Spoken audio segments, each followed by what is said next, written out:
looking at these lineups right now, we've got from EBLG, we got an Arms Warrior, we got Boomkin, we got BM, pretty standard there with a Druid FC, double Shaman Priest, double Hunter, and a Rogue. So that's a very standard comp.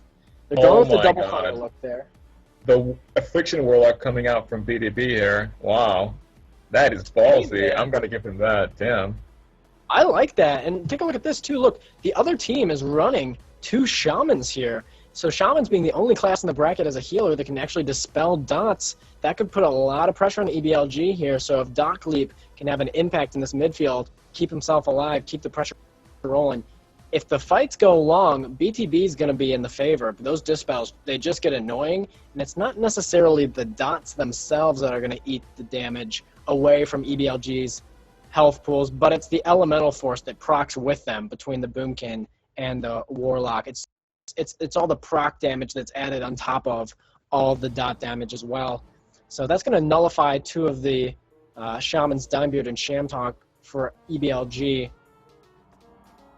I got to give, man, maybe it's a little biased. I got to give my favorite. I think Gino's team is just going to pull out the win, man. I give Gino my energy, but I think BTB can give him a series for sure.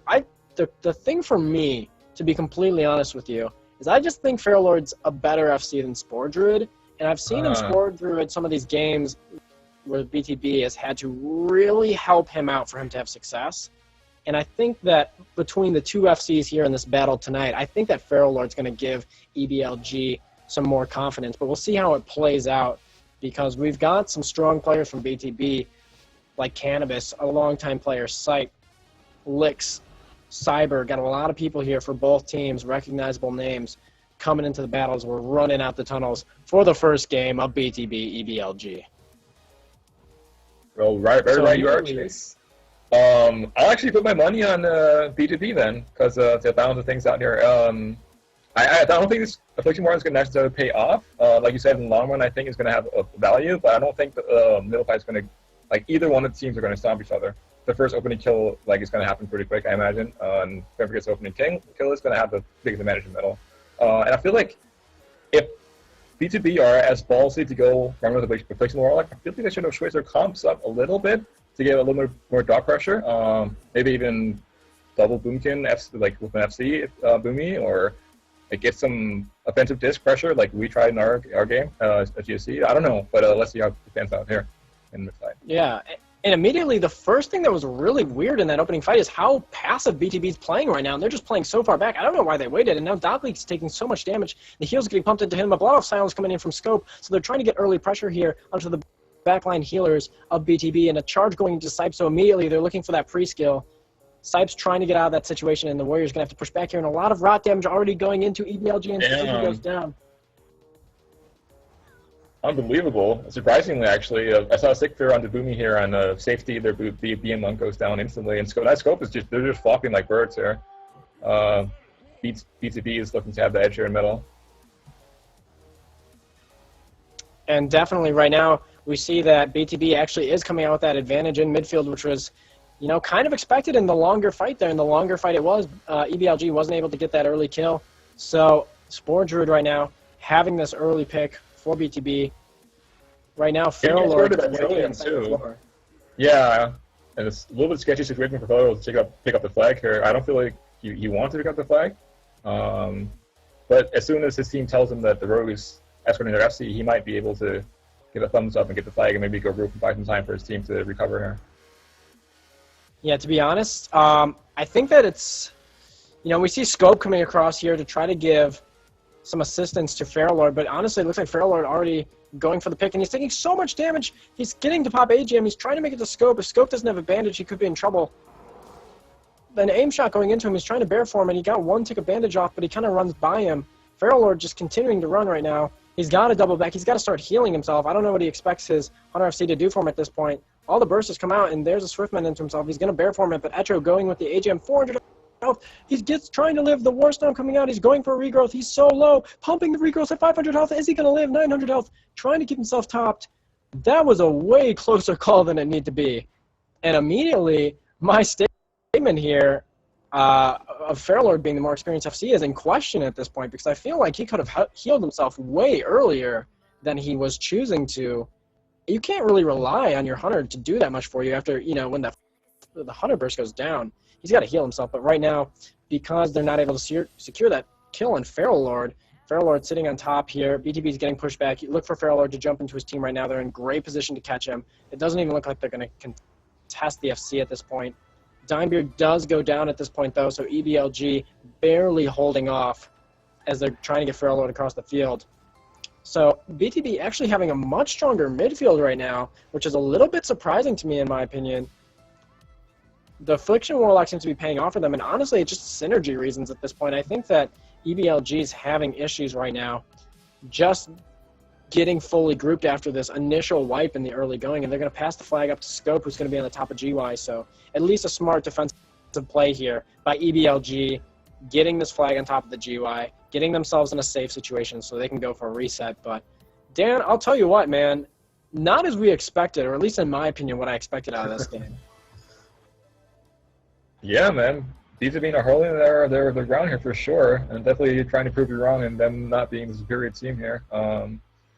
Definitely having a big edge in the middle here. And meanwhile, while I say that, I see Scans being up the Boomkin from EBLG here and trying to make a push on the Sporedruidx FC, but that comes out, and I'm surprised that Apnea didn't get caught up stealth there from the trash from Sporedruidx, but I've been some delay there.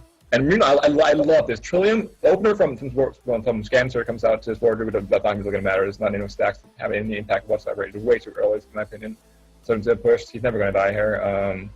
Barturn comes out, but just way too late, and it's not like having an impact on the healer. I don't know, but actually a great push from EBLG here, trying to gain some momentum here. Wait, did I lie? I lied. I'm bad. The one thing I like about that.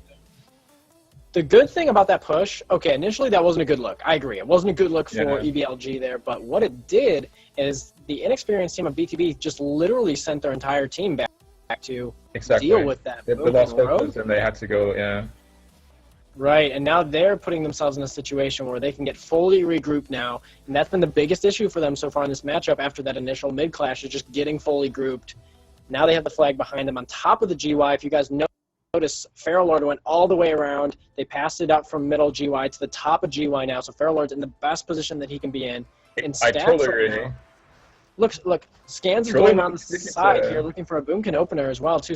So the Boomkin Rogue in position with 7 stacks here, and this is trouble for BTB because EBLG with stacks is in a defensive position, and with their Boomkin Rogue and stealth, EBLG is a good opener here. Loveqt opens the Sergeant and Feralord here. The opener from Tillium here goes out. Double Sergeant, and he's not going to make it, yeah. Oh my gosh, he had to drop two all the way down.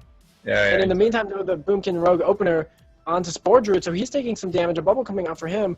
Scans pumping damage into him. Sateti trying to come in for some kills. He does get the Rogue down. That's about it. Yeah. But actually, that Rogue kill could be really interesting, to be honest. It depends if EBLG is able to hold up here. Feralord, I'm not sure if he had to drop all the way down. I felt like maybe he had the feeling that he did not have that line of sight from his healers and felt like he had to jump down. But that's kind of a novice mistake, in my opinion, there. So once again, maybe I'm eating my words so far in the series, but, you know, right now, the Boomkin displacing back into his team, Loveqt is going to be okay. And they're fully grouped right now, but BTB has gotten fully res. They've got to watch their stack right now because if BTB pushes in here, they are very stacked up as Shamtonk goes down. They're missing a Shaman. They're 2 healing. Feralord's in a very vulnerable position down below. They're going to have to make something happen quick, or BTB is going to take over soon. And right now, the Boomkin, or the BM rather, almost going down in the midfield fight. And we can see on the backside here that Tillium is in position to open on Feralord again, but I'm not sure what they're really expecting here. Loveqt opening as well with the Star Surge. And the opener going on to Feralord, he's at 2k health, a lot of damage going into him. They're going to go for the Mongo push, and Feralord lining his healers right now. He's trying to come back in. The heal's trying to go off the charge there, and Feralord's trying to get out of it. 700 health. He goes down. Gino with the repick, trying to hold off as much as he can. 18 health, going down. Cyberbully with the return. And folks, that's a cap right here, but keep in mind, Sporedruid had to stay in midfield. Scans is out right now. He's going up the ramp. He's going to have a pick here at least for EBLG. So they've got to respect that at this point. EBLG's got to find a way now to get grouped in this midfield. Don't panic. But right now, I think BTB is handling the situation better than EBLG. They're staying more grouped, even though they lost a few players down in that exchange for the FC. Sporedruid is pushing in with Cyber right now. They're going to go try to get up tunnel quickly. I love this split, by the way. Cannabis is a little bit too far up in middle, I think, and Etcho should follow Sporedruid up in case, because their scans is there to get the pick, and like Etcho should have already been the flag room at this point, I feel like. But so far, the split from B to B is really, really solid, so I approve. And Trillium out with a 7 scans there, yeah. Good Trinket into bear. 13 stacks, so much damage. There's the Displacer already. Apnea is like trying to get to him, but the aim shot going in, I think he's just going to die. He's toast, right here. No healer whatsoever nearby, yeah. Now, what the better play would have been in that situation is, I think you pretty much, with good coordination, have to realize you're going to forfeit that cap.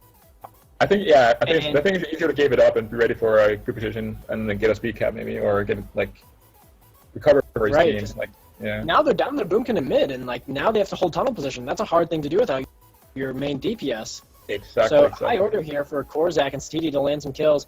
Blood Elf Silence going in from Korzac. They're trying to hold this tunnel position.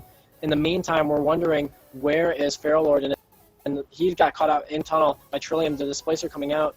Looks like he's okay for the moment. Tillium going for the reset, so Feralordx trying to make it out ramp. Can his team hold long enough at tunnel to get him out? And they're doing a pretty solid job right now, to be honest. They're not landing kills, but they're contesting the position. A lot of damage going in to Sateti, and he might just go down, so their BM does go down. Feralordx coming out the ramp right now. I think they held long enough, but Feralordx's got to go at this point. He can't wait any longer. He drops down.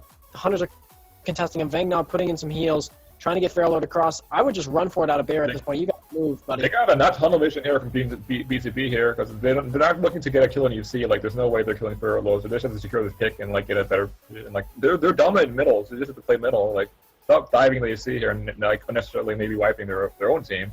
Just to secure the pick and like, let's say, like 4 or 5 minutes left on the clock here. Like, they could look to throw this game, but let's see what happens. You know, honestly, I think Feralordx just going to go down here. Tillium. Wow. Opening.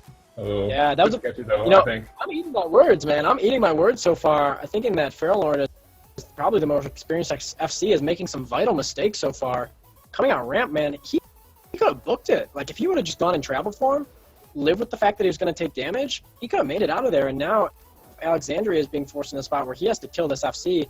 Apnea coming in from behind. Scope coming in from below. If they don't kill him, it's a cap. The damage going into him, it's not going to be enough. He makes it to his team. That's a cap.